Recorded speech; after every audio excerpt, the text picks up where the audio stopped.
आखिरी ओवर का रोमांच, 6 गेंदों पर चाहिए थे 16 रन। पाकिस्तान अपनी जीत मान चुका था। विराट हार्दिक क्रीज पर थे, सामने नवाज थे और देखने वाले करोड़ों लोग जिनकी धड़कनें बढ़ रही थी। जब 12 पर 31 चाहिए थे तब विराट ने क्या सोचा, कैसे टीम इंडिया को जीत दिला दी। एक एक गेंद का रोमांच आपके सामने रखेंगे। अगर इस मैच को किसी ने आखिरी के 2 ओवर नहीं देखा तो शायद वो आज बहुत कुछ चूक गया। उसे समझ नहीं आएगा कि आखिरकार आखिर में क्या चमत्कार हुआ। 12 गेंदों पर चाहिए थे 31 रन। शायद पाकिस्तान भी ये सोच चुका था कि वो जीत गया। मैदान से पाकिस्तानी समर्थक पाकिस्तान की हौसला अफजाई कर रहे थे, लेकिन जीत की स्क्रिप्ट तो अभी लिखी जानी थी। विराट सोच कर आए थे कि आज जीत की स्क्रिप्ट लिख उस पर साइन करेंगे। उन्होंने तय कर लिया था कि वो छोड़कर नहीं जाएंगे। वैसे भी उनका तो रिकॉर्ड है कि जिस मैच में वो नाबाद रह गए, मानो वो मैच टीम इंडिया जीत कर ही वापस लौटेगी, और आज भी वही हुआ। 2 ओवर में चाहिए थे 31 रन। विराट कोहली और हार्दिक पांड्या क्रीज पर थे।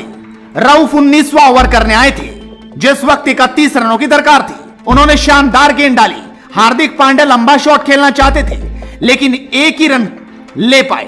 19वें ओवर की दूसरी गेंद, विराट कोहली चाहते थे कि एक स्लैप लगाएं, लेकिन यहां भी सिर्फ एक ही रन मिला। यानी अब टेंशन बढ़ चुकी थी। 2 गेंदों पर सिर्फ 2 रन आए। अगली गेंद हार्दिक ने खाली निकाल दी, कोई रन नहीं। उसके बाद चौथी गेंद पर हार्दिक ने 1 रन लिया, यानी 4 गेंदों पर 3 रन और चाहिए थे 31 रन।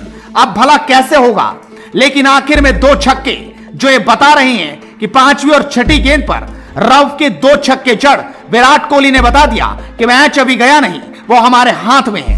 विराट कोहली ने रऊफ की गेंद पर ऐसा छक्का लगाया कि हर कोई देखता रह गया। किसी को विश्वास नहीं हुआ कि ये क्या था।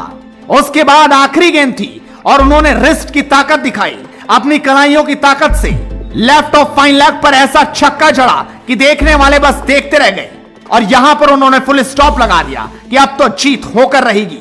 उसके बाद था आखिरी ओवर, जिसमें जीतने के लिए चाहिए थे 16 रन और सामने थे नवाज स्पिनर। पाकिस्तान के पास एक ओवर स्पिनर के रूप में बचा हुआ था, जो सिर्फ नवाज को जिम्मेदारी दी गई।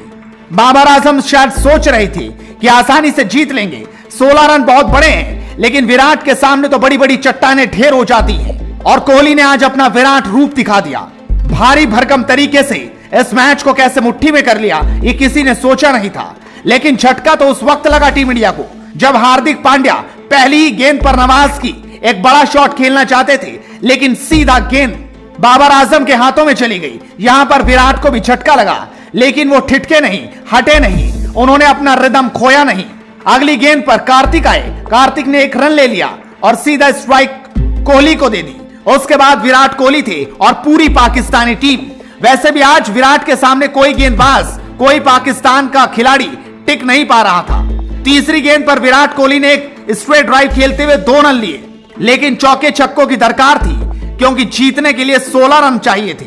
उसके बाद चौथी गेंद, जिसने सब कुछ बदल कर रख दिया। यह गेंद विराट कोहली ने 6 रनों पर पहुंचा दी, लेकिन गेंद उनकी कमर से ऊपर थी, लिहाजा यहां पर अंपायर ने सीधा उसे 9 बॉल दे दिया, जिसको देखकर पाकिस्तान भी हैरान रह गया। वो मैदान पर भी उतर गए, चीटिंग भी करने लगे, बात भी करते दिखाई दिए, लेकिन यहां पर उनकी एक ना चली और गेंद सीधा 7 रन बटोर गई। उसके बाद दबाव अब नवाज पर पूरी तरह से आ चुका था। वो समझ चुके थे कि विराट कोहली अब छोड़ेंगे नहीं, अब वो मैच कर जीत कर ही जाएंगे। ऐसे में नवाज करे भी तो क्या, गेंद तो विराट के सामने ही डालनी थी, लिहाजा वो विराट के सामने गेंद डालना चाहते थे, लेकिन अगली गेंद उन्होंने वाइड डाल दी और यहां भी भारत ने 1 रन बटोर लिया। लेकिन उसके बाद अभी भी फ्री हिट का पूरा मौका था। चौथी गेंद पर नवाज ने गेंद बड़ी तेज डाली, जो सीधा विराट कोहली के स्टंप से जा टकराई और गेंद थर्ड मैन दिशा में चली गई, जहां पर विराट और कार्तिक ने भागकर 3 रन पूरे कर लिए। इस तरह से भारत को अब जीतने के लिए 3 गेंदों पर 2 रन चाहिए थे। अगली गेंद पर कार्तिक एक शॉट लगाना चाहते थे, लेकिन वो आउट हो गए और स्टंपिंग होते ही वो वापस चले गए और यहां से भारतीय टीम को बड़ा झटका लगा। लेकिन अभी भी मैच खत्म नहीं हुआ था। 2 गेंदों पर 2 रनों की दरकार, अश्विन के पास मौका, लेकिन गेंद नवाज से गलती हो गई। दबाव में ना जाने क्या क्या गलती होती है। नवाज ने इस गेंद को वाइड डाल दिया। जिस तरीके से वाइड डली, 1 रन आया और मैच टाई हो गया। अब मानो ये हो चुका था कि अगर भारत 1 रन और ना भी बना पाया, तब भी ये मैच टाई होगा और सुपर ओवर की ओर जाएगा। और अगली गेंद पर अश्विन ने एक शानदार शॉट लगाते हुए मैच में भारत की जीत करा दी और इस तरीके से टीम इंडिया इस मैच को शानदार अंदाज में जीत गई। लेकिन 2 ओवर का रोमांच ये बता गया कि पाकिस्तान के खिलाफ टीम इंडिया कुछ अलग ही होती है। यहां पर टीम इंडिया छोड़ती नहीं बल्कि तोड़कर रख देती है। Bureau report, headlines sports.